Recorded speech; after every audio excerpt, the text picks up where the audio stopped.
Assalamualaikum warahmatullahi wabarakatuh.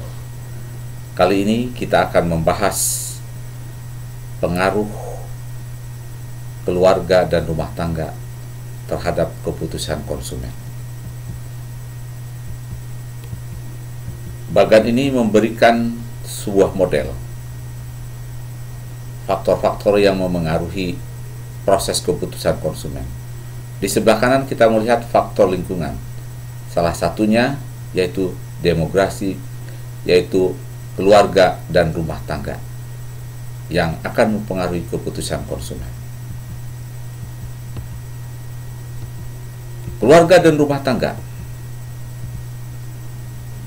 menjadi bagian penting di dalam mempelajari perilaku konsumen.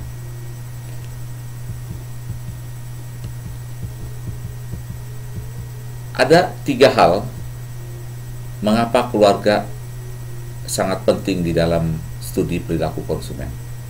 Yang pertama, keluarga adalah lingkungan mikro, yaitu lingkungan yang paling dekat dengan konsumen, di mana interaksi langsung antara keluarga dan anggota-anggotanya. Yang kedua, keluarga adalah tempat interaksi antar anggota keluarga, di mana interaksi itu sangat akrab dan intens. Dan yang ketiga, antar anggota keluarga saling memengaruhi dalam keputusan pembelian dan konsumsi. 3 alasan utama mengapa keluarga sangat penting dalam perspektif perilaku konsumen. Yang pertama, banyak barang dan jasa dibeli dan dikonsumsi oleh keluarga. Coba perhatikan rumah kita, sofa, televisi adalah beberapa barang yang kita beli sebagai keluarga dan digunakan oleh keluarga. Yang kedua, anggota keluarga saling memengaruhi dalam keputusan pembelian.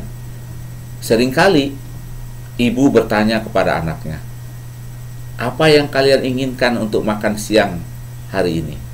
Apa yang kalian inginkan untuk makan malam hari ini?" Ibu akan membeli makanan atau minuman sesuai yang disarankan oleh anak-anaknya. Yang ketiga, anggota keluarga memiliki peran sama atau berbeda dalam proses keputusan pembelian dan konsumsi. Anggota keluarga seringkali berbagi peran satu sama yang lainnya. Ibu memutuskan, namun yang membeli mungkin asisten rumah tangga. Ibu memutuskan apa menu makan malam, tetapi kemungkinan ayah atau anak yang membeli bahan-bahan makanan. Nah, inilah 3 alasan utama mengapa keluarga ini penting dalam perspektif perilaku konsumen. Berikutnya kita akan membahas apa persamaan perbedaan keluarga dan rumah tangga.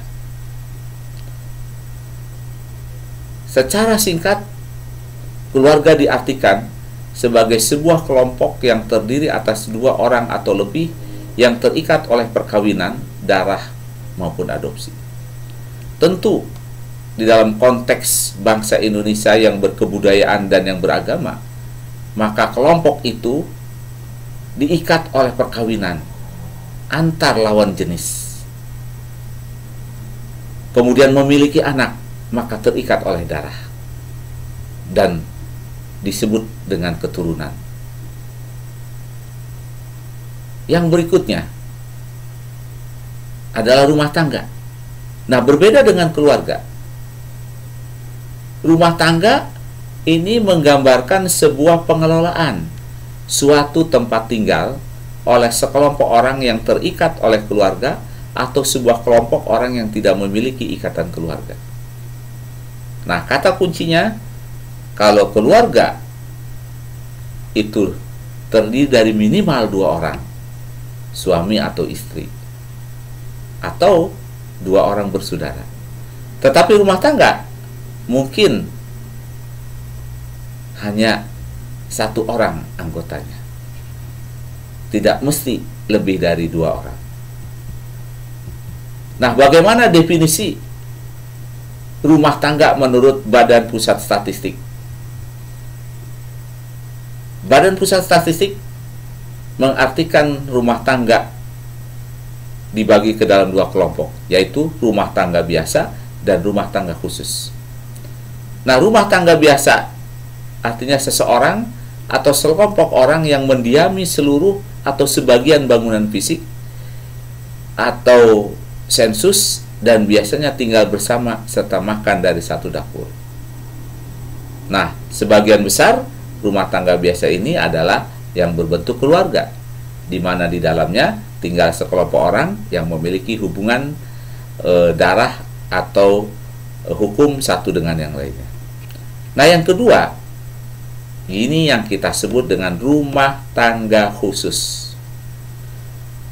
Pertama, orang-orang yang tinggal di asrama, tangsi, panti asuhan, lembaga pemasyarakatan, atau rumah tahanan yang pengurusan kebutuhan sehari-harinya dikelola oleh suatu yayasan atau lembaga.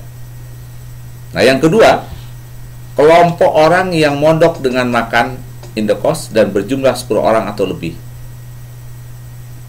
Nah, di dalam survei Susenas, BPS hanya mencacah rumah tangga biasa. Nah, demikianlah perbedaan antara rumah tangga biasa dan rumah tangga khusus. Kalau kita bandingkan, ya, maka rumah tangga itu akan ada 2 macam. Pertama, rumah tangga keluarga dan rumah tangga bukan keluarga. Rumah tangga keluarga memilih ikatan perkawinan darah atau adopsi.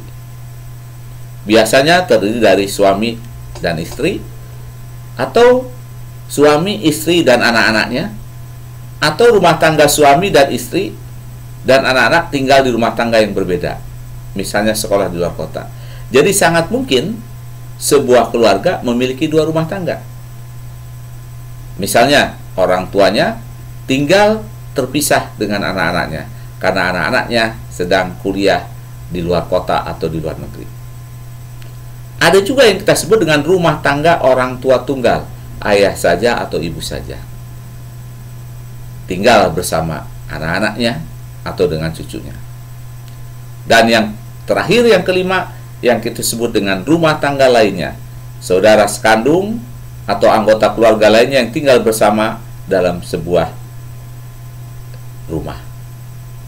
Nah, sekarang kita bahas rumah tangga bukan keluarga. Biasanya tidak ada ikatan keluarga, tidak ada ikatan perkawinan darah atau adopsi. Bisa jadi rumah tangga yang dihuni oleh seorang pria sendiri, yang kedua rumah tangga yang dihuni oleh seorang wanita sendiri, dan yang ketiga rumah tangga yang dihuni oleh 2 orang atau lebih yang tidak memiliki hubungan keluarga. Nah, pada era sekarang ini banyak anak-anak muda yang memiliki pendapatan yang cukup tinggal di berbagai apartemen di kota-kota besar, dan mereka tinggal sendiri. Nah, mereka itulah membentuk sebuah rumah tangga. Nah, dalam perspektif marketing, rumah tangga ini seringkali menjadi pusat perhatian, baik rumah tangga berbentuk keluarga maupun rumah tangga bukan keluarga, karena mereka adalah unit konsumen yang akan mengonsumsi barang maupun jasa.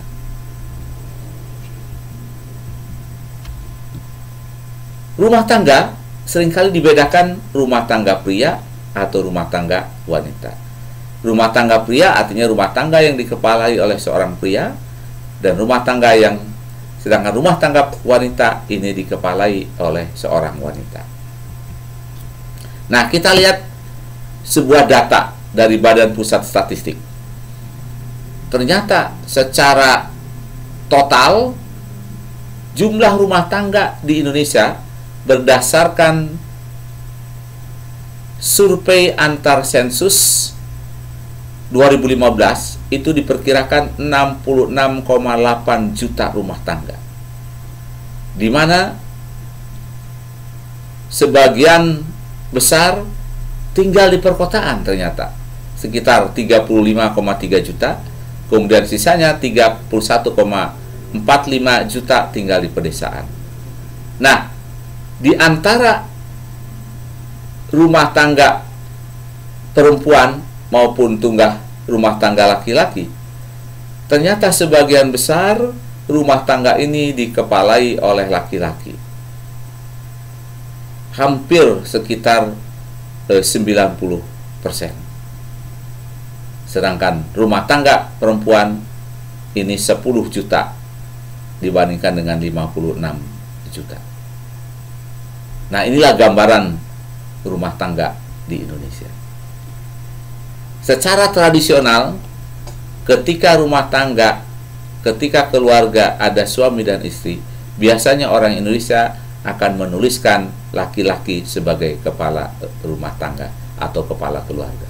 Nah, ini tentu berbeda dengan budaya lain di Amerika. Di Amerika misalnya, kalau ada suami istri, mereka ingin menyebutnya sebagai rumah tangga yang dikepalai oleh dua orang. Nah, ini disebut dengan dual-headed families. Jadi mereka tidak rela kalau hanya suami sebagai kepala keluarga atau perempuan sebagai kepala keluarga, tapi mereka menyebutnya adalah rumah tangga atau keluarga yang dikepalai oleh dua orang. Nah, berikutnya kita akan membahas. Jadi dari sisi pemasaran, dari sisi kebijakan, keluarga ini sangat penting karena di dalamnya tinggal konsumen-konsumen, anggota masyarakat yang akan membangun negara ini. Nah, kita harus memahami bagaimana peran anggota keluarga dalam pengambilan keputusan pembelian. Nah, ternyata ada 5 peran anggota keluarga: sebagai inisiator, sebagai pemberi pengaruh, sebagai penyaring informasi, sebagai pengambil keputusan, atau sebagai pembeli atau pengguna produk. Inisiator. Seringkali salah seorang anggota keluarga memiliki inisiatif untuk memutuskan atau membeli sesuatu. Seorang anak tiba-tiba mengatakan, "Mah, kalau kita libur, kita akan pergi ke Yogyakarta." Nah, berarti dia inisiator. Nah, ada lagi kakaknya mungkin yang memberikan pengaruh. "Mah, jangan ke Jogja, karena kita pernah ke Jogja. Bagaimana kalau kita ke Malang saja?" Nah, kalau ternyata si anak ini, kakaknya, punya pengaruh yang sangat besar, maka ia akan mendengarkan si anak besar tersebut. Yang ketiga, penyaring informasi. Mungkin ayahnya menyaring informasi. Apakah tepat kalau pergi ke Jogja? Apakah lebih tepat pergi ke Malang? Apa saja yang harus dipersiapkan kalau pergi ke Jogja dan pergi ke Malang? Mungkin ayahnya, mungkin ibunya sebagai penyaring informasi. Nah, yang berikutnya yang punya peran sebagai pengambil keputusan. Ketika ada 2 pendapat apakah ke Jogja dan ke Malang, maka mungkin si ibu akan memutuskan, sudah, kita pergi ke Malang saja agar kita memiliki pengalaman yang berbeda. Nah, ibu mengambil keputusan atau juga ayah. Nah, yang berikutnya yang akan melakukan pembelian, yang akan mengeksekusi, siapa yang akan membeli tiket, siapa yang akan memesan hotel dan lain sebagainya, mungkin diserahkan kepada anaknya yang dewasa. Dan setelah membeli, mempersiapkan segalanya, maka yang berikutnya adalah siapa yang menggunakan produk. Nah, tentu yang menggunakan produk adalah semua anggota keluarga, karena ayah, ibu, dan anak-anak akan pergi bersama ke Malang. Nah, setiap orang mungkin bisa melakukan peran 1 ataupun 2. Inilah yang kita sebut dengan peran anggota keluarga dalam pengambilan keputusan pembelian. Assalamualaikum warahmatullahi wabarakatuh.